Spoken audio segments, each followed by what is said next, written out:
सोनिया गांधी ने गुरुवार को कांग्रेस पार्लियामेंट्री पार्टी की बैठक में कहा कि केंद्र सरकार ने वक्फ संशोधन बिल लोकसभा में जबरन पारित करवाया है। ये विधेयक संविधान पर एक हमला है। ये हमारे समाज को स्थायी रूप से तोड़ने की भाजपा की सोची समझी रणनीति का हिस्सा है। सोनिया ने कांग्रेस सांसदों से कहा है कि मोदी सरकार देश को रसातल में ले जा रही है।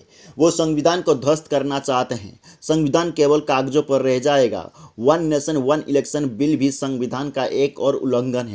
पश्चिम बंगाल में शिक्षक भर्ती घोटाला मामले में सुप्रीम कोर्ट ने ममता बनर्जी सरकार को बड़ा झटका दिया है। सुप्रीम कोर्ट ने सरकारी स्कूलों में 25,000 शिक्षकों और गैर शिक्षक कर्मचारियों की भर्ती रद्द करने के कलकत्ता हाईकोर्ट के फैसला को बरकरार रखा है और कहा है कि पूरी प्रक्रिया दूषित है। सुप्रीम कोर्ट ने कहा है कि व्यापक अनियमितताओं के कारण पूरी चयन प्रक्रिया को दोषापूर्ण घोषित करना सही है। हालांकि सुप्रीम कोर्ट ने स्पष्ट किया है कि पहले भर्ती किए गए लोगों को अपनी नौकरी के दौरान प्राप्त वेतन वापस करने का आवश्यकता नहीं है।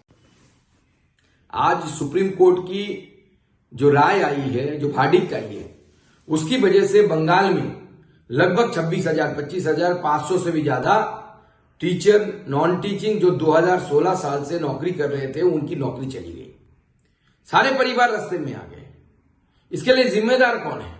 जिम्मेदार ममता बनर्जी है। और ममता बनर्जी इसलिए जिम्मेदार है कि ममता बनर्जी ने अपने पार्टी के लोग जिन्होंने पैसा खाया था, पैसा खा के जो योग्य नहीं है उनको नौकरी दिया था, वो ममता बनर्जी उनको बचाने के लिए, अपनी पार्टी के नेता जो पैसा लिए थे उनको बचाने के लिए ममता बनर्जी ने जो योग्य थे, जिन्होंने परिश्रम करके पढ़ाई करके जिनको नौकरी मिली थी, उन सबको आग में झोंक दिया ममता बनर्जी ने। पूरे 25,000 से ज्यादा 26,000 परिवार रास्ते में आ गए और इसके लिए अगर कोई दायी है वो ममता बनर्जी है और इसके खिलाफ भारतीय जनता पार्टी रास्ते में उतरेगी। रामनवमी पार होते ही भारतीय जनता पार्टी पूरी तरीके से रास्ते पे उठेगी और हम अभी से ही एजिटेशन शुरू करेंगे और भारतीय जनता पार्टी 6 अप्रैल के बाद यानी रामनवमी के बाद बड़े जोर शोर से सरकार के खिलाफ रास्ते पे उतरेगी।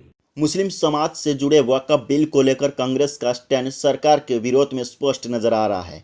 अब कांग्रेस इसे मुस्लिम विरोधी बताने से जरा भी हिचक नहीं रहे हैं।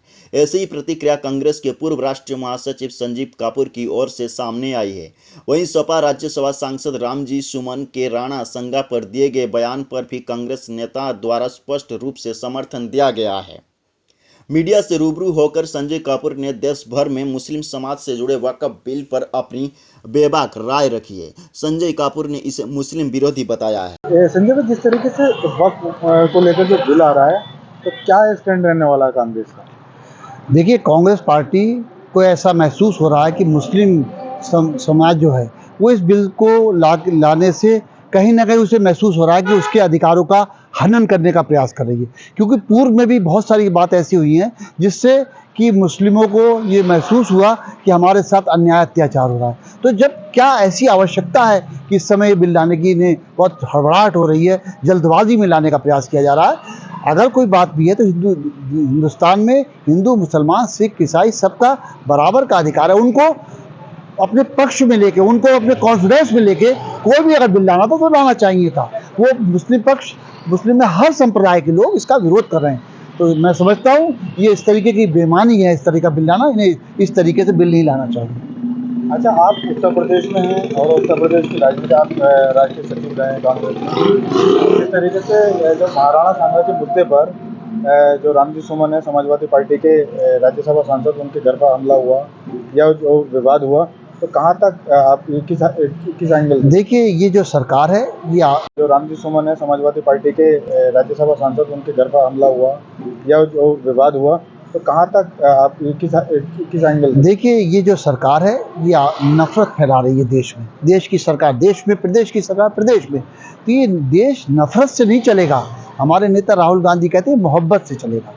और यहाँ पे सभी का समाज है, सम्मान है। अगर कोई इतिहास में कोई बात लिखी है तो इतिहास के अनुरूप ही तो बात करेगा कोई।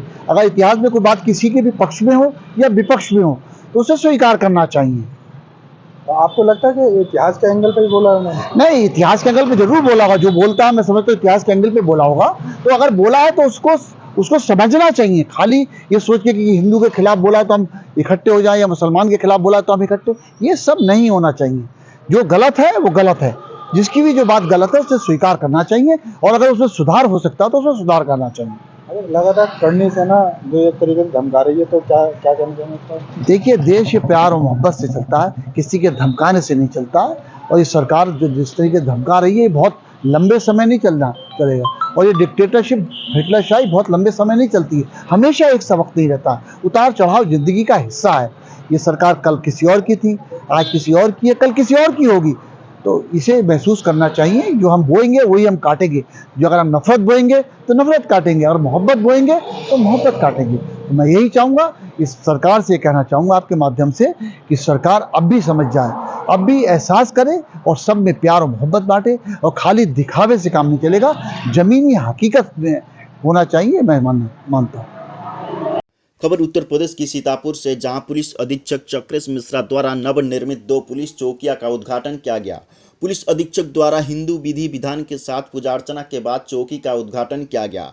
जनपद में लगातार बनाई जा रही पुलिस चौकियां से जनपद को लाभ मिलेगा। पुलिस अधीक्षक द्वारा जनपद में लगाई गई 144 धारा को लेकर भी जानकारी दी गई। जनपद में शांति एवं कानून व्यवस्था बनाए रखने के लिए निषेधाज्ञा जारी की गई। खबर उत्तर प्रदेश की सीतापुर से, जहां पुलिस अधीक्षक चक्रेश मिश्रा द्वारा नवनिर्मित 2 पुलिस चौकियां का उद्घाटन। जालौन के माधोगढ़ तहसील क्षेत्र के डिकोली व मिंगनी मौजे में अचानक आग लगने से करीब 100 बीघा गेहूं की खड़ी फसल जलकर राख हो गई। देखते देखते आग ने विकराल रूप धारण कर लिया, जिससे ग्रामवासी सकते में आ गए और ग्रामीणों द्वारा आग पर किसी तरह से काबू पाया जा सका। आपको बता दें कि हाईटेंशन तार की चिंगारी ने अन्नदाताओं के मंसूबे पर पानी फेर दिया एवं चपेट में आए लगभग 100 बीघा गेहूं की खड़ी फसल जलकर राख हो गई। तो वहीं दमकल की गाड़ी समय पर ना पहुंचने पर किसानों ने तरह तरह के आरोप लगाए। खबर उत्तर प्रदेश की सीतापुर से, सीतापुर बिस्वा मार्ग पर एक दुर्घटना में बाइक सवार युवक की मौत हो गई। मानपुर थाना क्षेत्र के लालपुर गांव के पास एक अज्ञात वाहन ने बाइक को टक्कर मार दी। टक्कर इतनी जबरदस्त थी कि बाइक सवार युवक सड़क पर दूर जाकर गिरा। युवक की मौके पर ही मौत हो गई। टक्कर के बाद बाइक के टुकड़े बिखर गए और उसमें आग लग गई। स्थानीय लोगों ने तुरंत पुलिस को सूचना दी। मानपुर थाना पुलिस अधीक्षक बल के साथ घटनास्थल पर पहुंचे। पुलिस ने सबका पंचनामा कर आगे की कार्रवाई शुरू की। पुलिस अज्ञात वाहन और चालक की तलाश कर रही है। खबर उत्तर प्रदेश की सीतापुर से, सीतापुर सामुदायिक स्वास्थ्य केंद्र का सीएमओ ने निरीक्षण किया। इमरजेंसी पैथोलॉजी वार्ड का भी निरीक्षण किया। साथ ही आपको बता दें कि कोल्ड वार्ड को बेहतर तथा पैथोलॉजी में जांच की बड़ी फ्लेक्स लगाने के निर्देश भी दिए हैं। निरीक्षण के दौरान मीडिया से सवालों से बचते दिखे सीएम। मीडिया के सवालों का जवाब भी नहीं दिया है। गाड़ी में बैठकर रफूचक्कर हुए सीएम। सीएमओ का निरीक्षण दिखा हवाई। ओपीडी के बाहर लगी मरीजों की लाइन को किया अनदेखा। पूरा मामला जनपद के सामुदायिक स्वास्थ्य केंद्र तोमबार का है। खबर उत्तर प्रदेश की सीतापुर से, सीतापुर सामुदायिक स्वास्थ्य केंद्र का सीएमओ ने निरीक्षण किया। इमरजेंसी